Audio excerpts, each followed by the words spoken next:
Hello, ഇന്ന് ഞാൻ നേരത്തെ എഴുന്നേറ്റ് കുറച്ച് പണി കഴിഞ്ഞ് ഇറച്ചിക്കുള്ള ഉള്ളിയും മറ്റ് സാധനങ്ങളും എടുത്തു വെച്ചു. ഇന്ന് കോഴി ഇറച്ചിയാണ്, അച്ഛനാണ് വയ്ക്കുന്നത്. ഞാൻ പച്ചരിയിൽ നെയ്ച്ചോറുണ്ടാക്കി. അത് കഴിഞ്ഞ് ഒരു ഷേക്ക് അടിക്കാമെന്ന് വിചാരിച്ചു.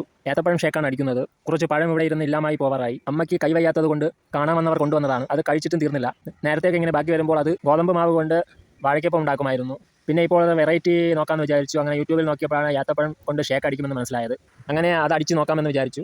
യൂട്യൂബിൽ ഉണ്ടായിരുന്ന റെസിപ്പിയല്ല ഞാൻ ഉപയോഗിച്ചത്. കയ്യിൽ കിട്ടിയ സാധനങ്ങളെടുത്താണ് ഞാൻ ഷേക്ക് അടിച്ചത്. ഞാൻ വിചാരിച്ച് കുളമാകുമെന്നാണ്, പക്ഷേ കുടിക്കാൻ നല്ല ടേസ്റ്റ് ഉണ്ടായിരുന്നു. ചെറിയ ഇനിപ്പ് കൂടിയോ എന്നൊരു സംശയം മാത്രമേ ഉള്ളൂ. ഇപ്പോൾ ഞാൻ നിൽക്കുന്നത് പാലുകാച്ചി വീട്ടിലാണ്. ഇവിടെ കറണ്ട് ഇല്ലാത്ത ബെറോട്ട അടിക്കുന്ന സ്ഥലത്തേക്ക് ലൈറ്റ് വെക്കാൻ വേണ്ടി കറണ്ട് അണച്ചതാണ്. ഇന്ന് പാലുകാച്ചിൻ്റെ വൈകിട്ടത്തെ വിളമ്പിൽ ഞാനുമുണ്ട്. ഇത് നമ്മുടെ ഉണ്ണിച്ചേട്ടൻ്റെ വീട് പാലുകാച്ചാണ്. ഇന്ന് രാവിലെ ആലപ്പുഴ വെച്ചൊരു കല്യാണം ഉണ്ടായിരുന്നു. അതിന് ഞാൻ പോയില്ല. കാരണം ഇവിടെ വിളമ്പും പിന്നെ വീട്ടിൽ കുറച്ച് പണിയും ഉണ്ടായിരുന്നു. ഈ വിളമ്പിൻ്റെ ഇടയിൽ കുറച്ച് വീഡിയോ എടുക്കാമെന്ന് കരുതിയാണ് ഞാൻ വീഡിയോ എടുത്തത്. അധികം ആളില്ലാത്ത സമയം നോക്കി വീഡിയോ എടുത്തു. ഇന്ന് എനിക്ക് പ്രൊമോഷൻ കിട്ടിയ ദിവസമാണ്. മുൻപൊക്കെ ഞാൻ വെള്ളമോ വേസ്റ്റൊക്കെയാണ് എടുത്തുകൊണ്ടിരുന്നത്. പക്ഷേ ഇന്ന് ഞാൻ അപ്പവും ബെറോട്ടയുമാണ് കൊടുക്കുന്നത്. ഇവിടെയാണ് ബെറോട്ട അടിക്കുന്നത്. ഇവിടെ ചിക്കനും വെള്ളവും മറ്റും വെച്ചത്. ഇവിടെയാണ് അപ്പം അടിക്കുന്ന സ്ഥലം. ടേബിൾ സെറ്റ് ചെയ്തത് നമ്മളാണ്.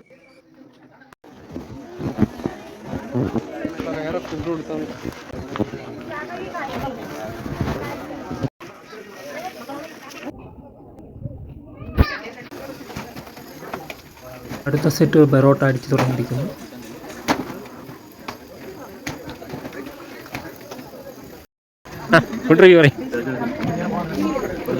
എങ്ങനെയുണ്ട് സാധനം? പൊളി സാധനം. ഒരു ബെറോട്ട, ഒരു ചപ്പാത്തി, കറി കൊണ്ടുപാടാം. അങ്ങനെ വിളമ്പ് കഴിഞ്ഞ് വിശപ്പ് എന്നെ വേട്ടയാടി. നമുക്ക് ആഹാരം കഴിക്കാം. ഞാൻ അപ്പത്തിൽ നിന്നും ബെറോട്ടയിൽ നിന്നും ചപ്പാത്തിയിൽ നിന്നും ഓരോന്നെടുത്തു. ഇനി ചിക്കനും കൂട്ടി കഴിക്കട്ടെ. ആദ്യം കുറച്ച് ചപ്പാത്തിയും കറിയും ടേസ്റ്റ് ചെയ്യാം.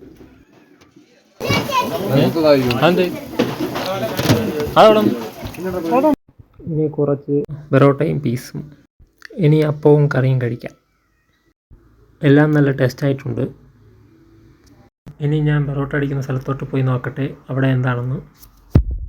ഞാൻ കഴിച്ചുകൊണ്ടിരുന്നപ്പോഴാണ് പുറകിലൊരു ബഹളം കേട്ടത്. ബെറോട്ട അടിക്കുന്ന സ്ഥലത്ത് നിന്ന് നോക്കിയപ്പോഴാണോ അവിടെ കോഴിയുടെ കരൾ പൊരിച്ചത് എല്ലാവരും എടുക്കുന്നു. അങ്ങനെ ഞാനും പോയി ഒരു കറണ്ടി എടുത്തു. ഇനി ഇതും കൂട്ടി കഴിക്കട്ടെ. കോഴിയുടെ കരൾ നല്ല ടേസ്റ്റായിട്ടുണ്ട്. ഇനി മേശയുടെ വിരിപ്പും മറ്റു സാധനങ്ങളും പറക്കി വെച്ചിട്ട് വീടൊന്ന് പോയി കാണാം.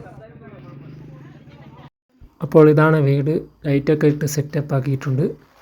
ഇനി നമുക്ക് അകത്തോട്ട് കയറാം.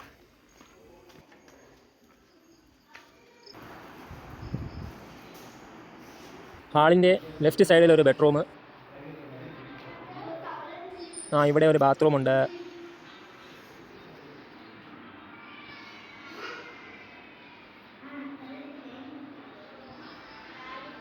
റൂമിൽ നിന്ന് ഇറങ്ങുമ്പോൾ ചേർന്നൊരു അടുക്കളയുണ്ട്. പിന്നെ ഈ ഹാളിനോട് ചേർന്ന് തന്നെ വലത്തെ സൈഡിൽ ഒരു ബെഡ്റൂം. ഇനി നമുക്ക് അടുക്കള കാണാൻ പോകാം. 2 അടുക്കള ഉണ്ട്. ആദ്യത്തേത് ഇത്തിരി വലിയ അടുക്കള. അടുക്കളയിൽ നിന്ന് പുറത്തേക്ക് ഇറങ്ങാൻ വാതിൽ. ഇത് നേരത്തെ കണ്ട അടുക്കളയെക്കാട്ടിയും ചെറുത്. അത് കഴിഞ്ഞ് മുകൾ നിലയിലേക്ക് പോകുന്ന സ്റ്റെപ്പിൻ്റെ അടിഭാഗത്ത് ടോയ്ലറ്റും വാഷ് ബേസിനും.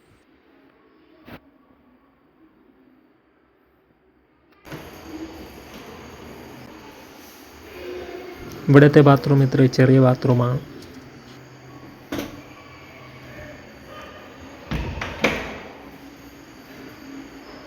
മുകളിലേക്ക് കയറുന്ന മുമ്പ് വീടിൻ്റെ പുറകുവശത്തേക്ക് ഇറങ്ങാനൊരു ഡോറുണ്ട്. ഇനി നമുക്ക് മുകളിൽ കയറി നോക്കാം.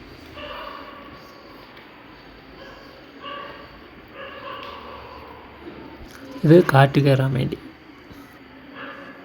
ഇവിടെ ഒരു റൂം മാത്രമേ ഉള്ളൂ.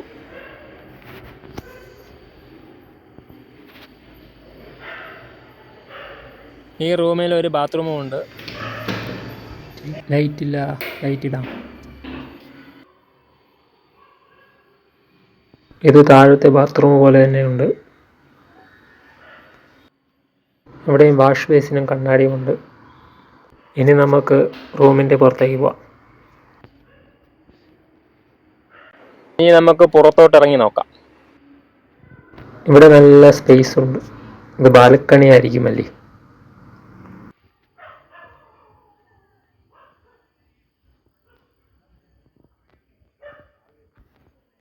നിങ്ങളിപ്പോൾ കാണുന്നതാണ് നമ്മൾ വിളമ്പിക്കൊണ്ട് നിന്ന സ്ഥലം.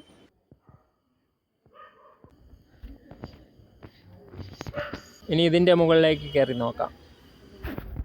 ഇവിടെ ഒരു ടാങ്ക് മാത്രമേ ഉള്ളൂ. ഇനി നമുക്ക് താഴേക്ക് പോകാം.